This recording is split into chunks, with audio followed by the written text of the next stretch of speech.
గా రాసినప్పుడేనండి మళ్ళీ మీరు అలా అంటారు.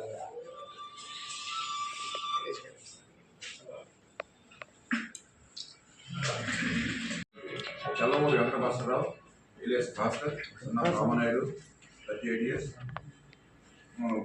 పురిటిపట్ట గ్రామం విజయనగరం జిల్లా. ఇతను Ponnada Kiran son of Srinivas 31 years, పురిటిపట్ట గ్రామం విజయనగరం జిల్లా.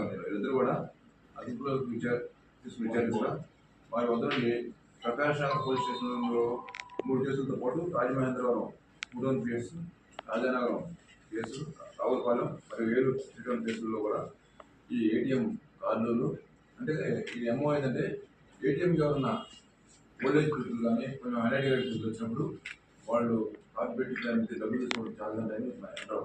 అంటే నేను తీసుకెళ్తానని చెప్పి పెట్టినట్టు నడుస్తాడు, డబ్బులు ఆటదని చెప్పాడు. ఆ ఇచ్చేటప్పుడు చాలా ట్యాక్ట్ఫుల్గా కార్డు మార్చేసి వేరే కార్డు ఇచ్చేస్తాడు. అప్పుడు కార్డు పిన్ నెంబర్ చెప్తాడు కాబట్టి ఆ పిన్ వేరే కార్డు పోయి పిన్ నెంబర్తో పెట్టాలి. మనం నేను క్లియర్గా ఏటీఎంలో వీడియోగ్రఫీ అంతా చూసాను. ఎక్కడ కార్డు మార్చండి మనకు కావాలి, కానీ కార్డు అంత ట్యాక్ట్ఫుల్గా కార్డు మారుతాడు. ఎదురుగా మనిషి ఉన్నాడు, కెమెరా ఉంది, ఆ కెమెరాలో కూడా కనిపెట్టలేదు. మేము కార్డు ఎప్పుడు జేబులు పెట్టుకుని ఈ కార్డు పెట్టాడు అనేది మేము కనిపిస్తాం. మొన్న ఈ దగ్గర రెడ్డా జరిగినప్పుడు దాదాపు 53 కార్డులు ఉన్నాయి. అంటే రాష్ట్ర వ్యాప్తంగా ఎంతమంది మోసం చేశాడు. మా దగ్గర అయితే 7 కేసులు సంబంధించి దాదాపు 2,60,000 రూపాయలు బాధితులందరికీ ఈరోజు ఇది ఎప్పటి నుంచే జరుగుతుంది.